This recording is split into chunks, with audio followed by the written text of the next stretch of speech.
There's 2 fish. There's another fish here. There's another fish here. Watch this, watch this. Leave him down there. Get him. Leave him down there, leave him down there. Leave him down there, I saw another fish. Hey guys and girls, before you get too interested in this video, be sure to subscribe to Jimmy Houston Outdoors YouTube. Hit that subscribe button right now. Hit that little bell, it'll ding every time we post a video. And remember, jimmyhouston.com for some really, really cool merchandise.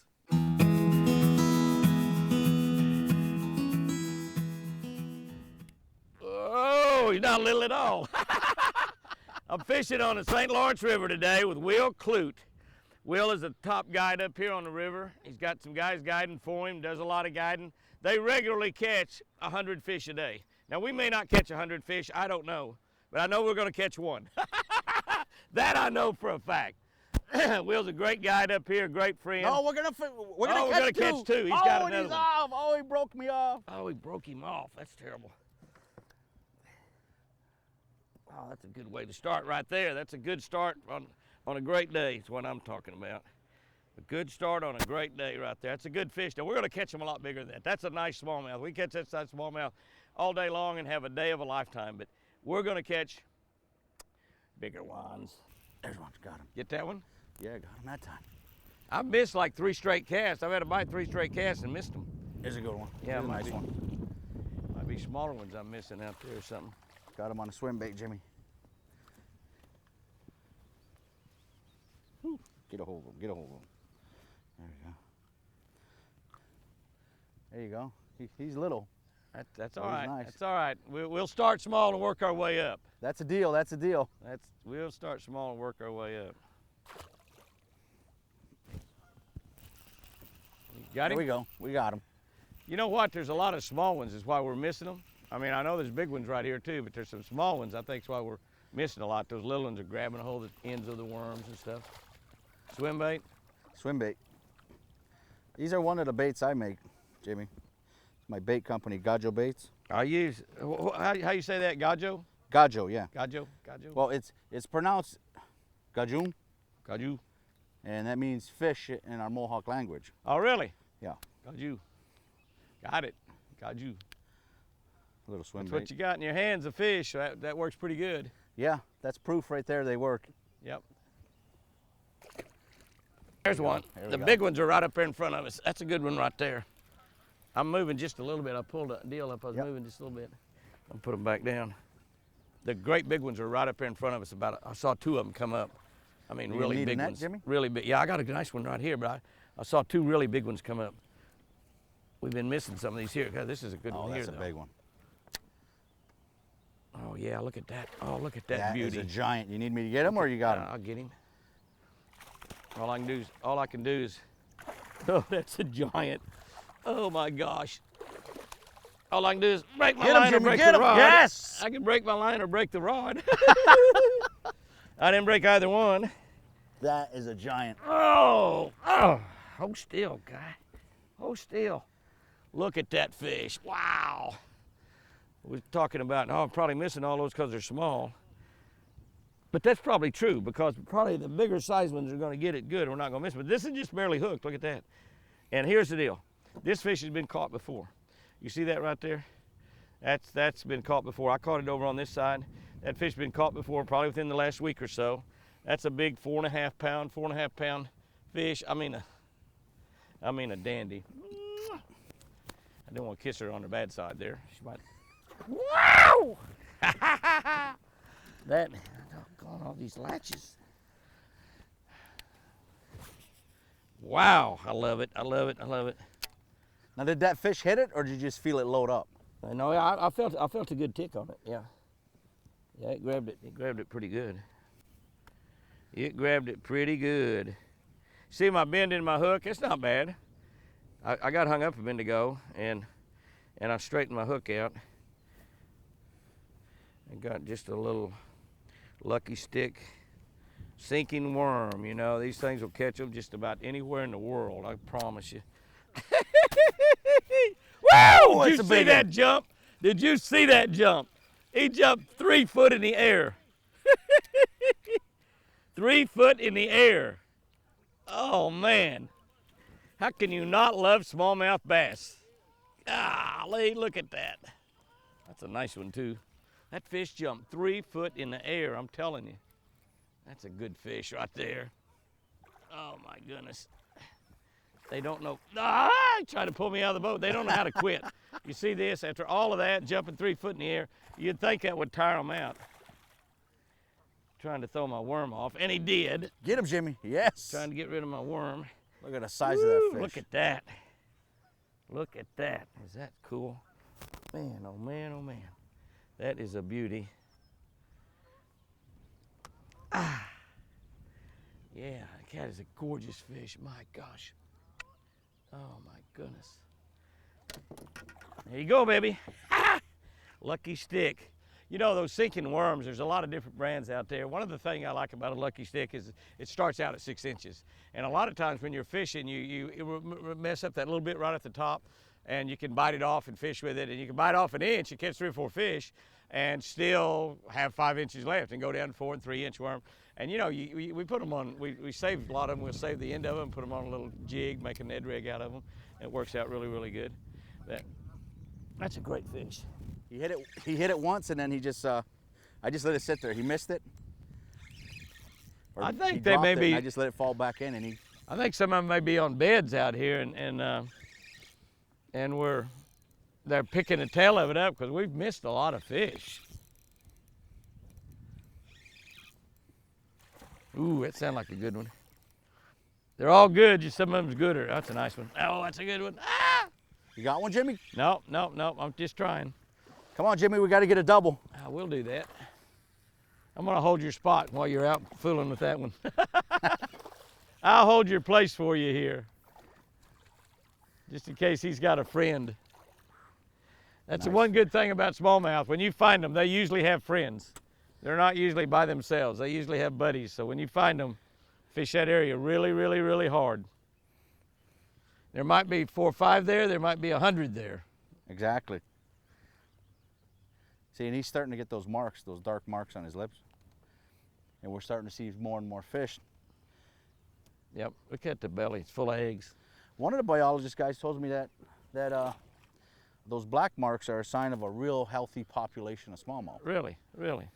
And I was talking to a few guys like Michigan and the Institute on Lake Ontario in Kingston out of Canada, where they do all the fish studies. And the guy was telling me that when they get those marks on them, the spring spawn, you usually see them in the spring and in the fall. He goes, it means you have a really good population of smallmouth in your water. Really? I never heard that. I've seen those black pigments on fish all my life, but I've never heard that. I mean, I wonder, I don't know. That's just a black pigment is all it is. Right. And he said the most important time of the year for them is before the spawn. And he said in the fall when they're fattening up, especially up here in the north, that 4-pound spawn. Well, yeah. He's probably 20 years old. Yeah, at least 15. Yeah, and they're really fattening up for the winter to come, the cold weather, and that's when you'll start seeing more and more of those marks. Yeah, yeah. Do they think those fade out then? Yeah, really? The one biologist says, yeah, they'll go away. Really? I didn't know that either. I thought once they had them. Really, that's. I thought once they had them, they had them. Largemouth do the same thing. All right. Oh, there's one. There you go. There we go. Got him. Jimmy. Get him, Jimmy. Got him. I moved just a little bit on his wheel. I moved up here just a little bit. This is where I seen that great big one jumping a minute ago. That's a good fish here. This is a big one. That's a good one.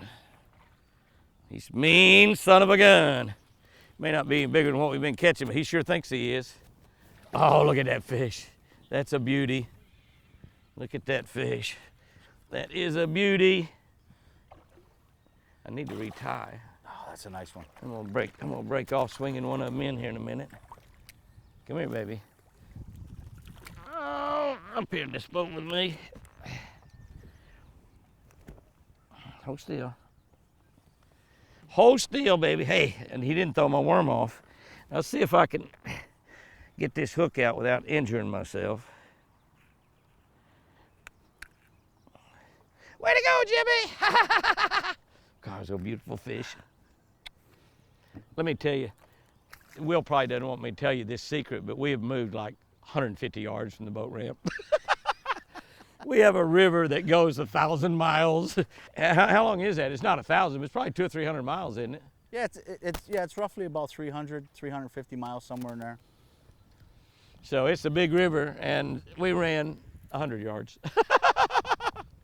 100 yards. Well, I do that to all my clients when their first time they come up here to fish. We'll sit there and I'll tell everybody, okay, get ready, get prepared. Everybody snaps up their life vest. Everybody's ready. I start the motor up. So you guys ready? Everybody's ready. I slam down on the gas and we take off. And as soon as the boat gets on plane, I shut it right on. Okay, guys, we're here. Let's go. They're all like, what the hell? What was that? And I'm like, I do it to everybody. A sinking worm, lucky stick, lucky bass fisherman. Come here, baby. Come here, baby doll. Come here, baby doll. God, they are so gorgeous. I love them. I love them. I love them. I love them. I love them. My goodness.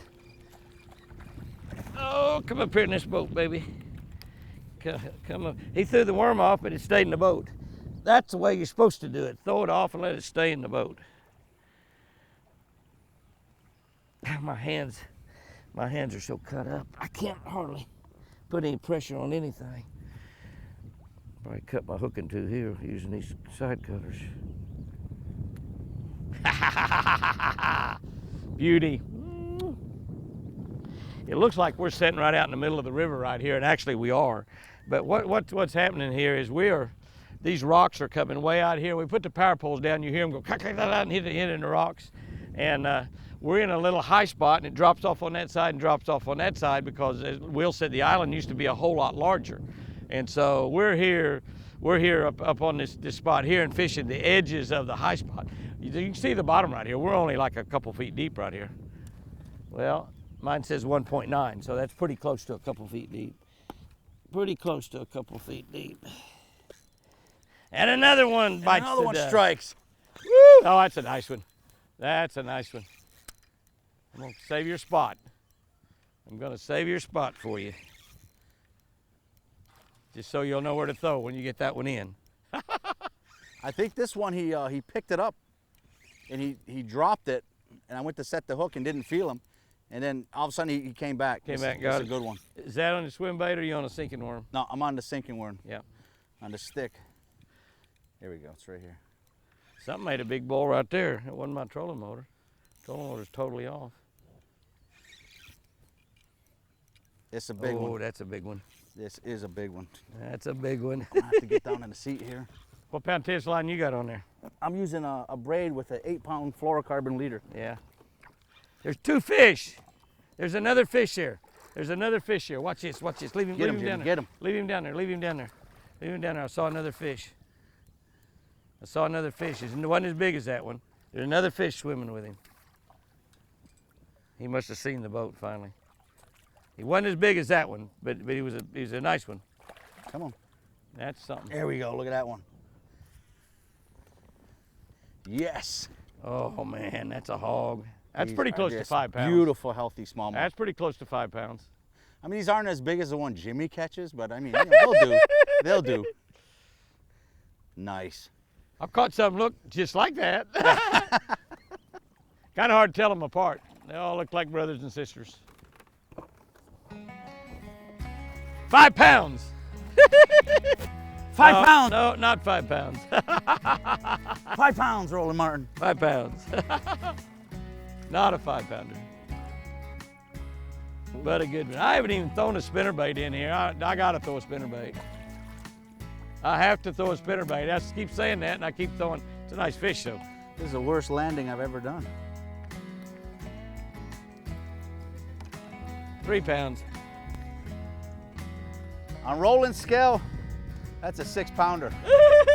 For Jimmy and for Jimmy and for Joe. I'd For say Jimmy it's and 4 Will, and it's a a 3-pounder. For Roland, it'd be a 5-pounder. half. Oh, Roland's breaking out the scale. What is it? Roland is really not exaggerating his fish. He really believes it weighs that much.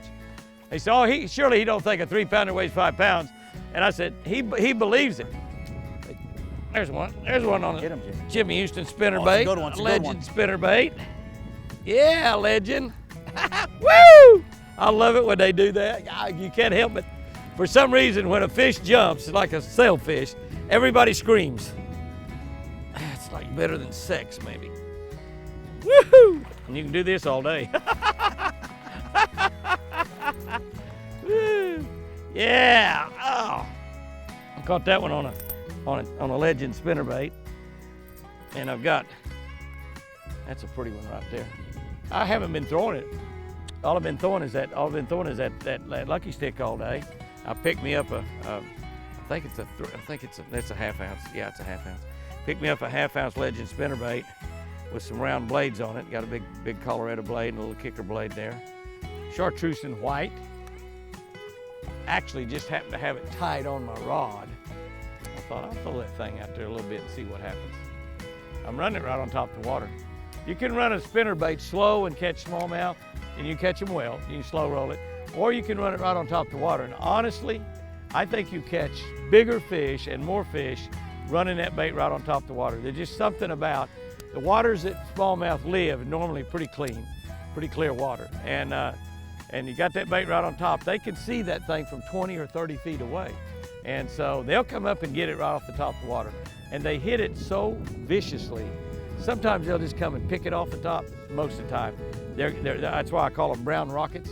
Most of the time they're going 100 miles an hour, and all of a sudden it's just like, wow, and they just jerk the rod out of your hand. I'm talking jerk the rod out of your hand. A lot of pros use that pattern. Yeah. What is a really good pattern? I mean, one that really works, the bent pole pattern. They use it on Okeechobee all the time. They use the boat cluster pattern on Okeechobee. He's trying to eat the prop off my Mercury. Yeah. He's just trying to eat your power poles back here. Trying to eat that Fury prop. Yep. You know, it's amazing where we're sitting out here around this island. We actually can throw in any direction and have an opportunity of catching fish. Right. Any direction. I put it on a dark colored worm and I can't get a bite on it. But they slowed down in this spot. I mean, here we are, Jimmy, talking about we're catching 4-pounders. We're in the best smallmouth fishery in the world. And we're talking about slowing down. Talking about little ones. Look what I'm doing, Jimmy.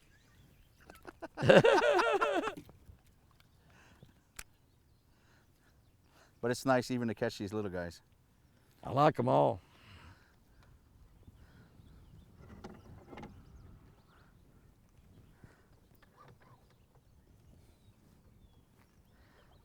This hook's in there. But we'll get it. There we go. It's out. I don't know, Jimmy. I don't know how many times I've watched you do this growing up. I still can't convince myself to kiss these fish. Why not? Kiss it. Kiss it. That's close. Close You enough. never get a woman kissing. You'll never get a woman kissing like that. That's all I can tell you. You got to kiss better than that. Yeah. Jeez. You got kids? Hey. I must be doing something right. That's what I say. I got 11 kids. How many? I was just kidding you. I knew that would get them. Holy cow. I want you to kiss me. Yeah. No, that's a bass. Boy, it's such a light hit, and it never did feel heavy. Never did feel heavy, but you know. Boy, that's an awesome. Yeah. That's an awful big bluegill. That's an awful big bluegill, isn't it? It's a pulling bluegill too. I mean, it's a pulling bluegill.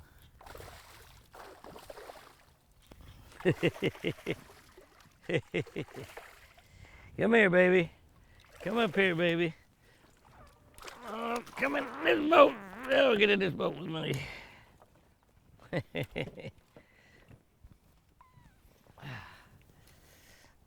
about got this unhooking technique down. I just go for the pliers. He just about eat that little bait all to pieces. That's just a nice, pretty fish. Just an average 3-pounder. And you catch so many of them up here. It's just amazing. You know, I've talked for years about differences in fishing. What you're always looking for is you're looking for the differences. Something that is different than something else. And that's where you're going to find your fish located. And I just happened to look at this bank right here, and this is a perfect example of what we're talking about, because we have a lot of differences on this bank, and we've had a lot of differences in the way that we've caught our fish today, and we're looking for things that are different from most of the surrounding area. As an example, real quickly, if you have a lot of stumps and only 1 or 2 logs or 3 or 4 logs, the fish will normally be on the logs. If you have a lot of logs and not very many stumps, they're normally going to be on the stumps. And you're looking for things where something changes from one thing to another. Now, obviously, all the wood in the water, that's good. You look where the wood comes down, it goes down in the water. The very end top where you have the end of a tree and the rest of the lake, that's a difference right there. That's where fish are going to be located. This time of the year in the springtime, fish like a hard bottom to spawn on, so you want to look for areas, as an example, like this little area right up in here. You see what that is? That's sand right in there. Sand in between rocks and rocks. You got rocks and rocks. This little area right here, if I was to throw my bait in right there, probably get a bite relatively quickly. They'll be on that sand. Even if you got just rocky banks, some of the lakes in the mountains are just rocks everywhere. You go, Jimmy, there's rocks everywhere. Everywhere I stop's rocks. Find the places where one group of rocks changes into another group. In other words, it might be boulders or what we call riprap type rock, but they're natural, they're not riprap. And riprap type rock, and they're boulders, and then all of a sudden it changes into pea gravel, or it changes into smaller rock, or it changes into bigger boulders, or it changes into a bluff, right where the rocks go down and meet a bluff. So even in those type of deals, there is differences. You always want to look for the difference. If you find a change in your contour, and whether you're out looking at a live scope or whether you're looking at the bank, a difference in the contour, you're going to find the fish. Look for those differences. Where those two things come together, that's where they're going to be almost every single time. Sometimes you can even call your shot.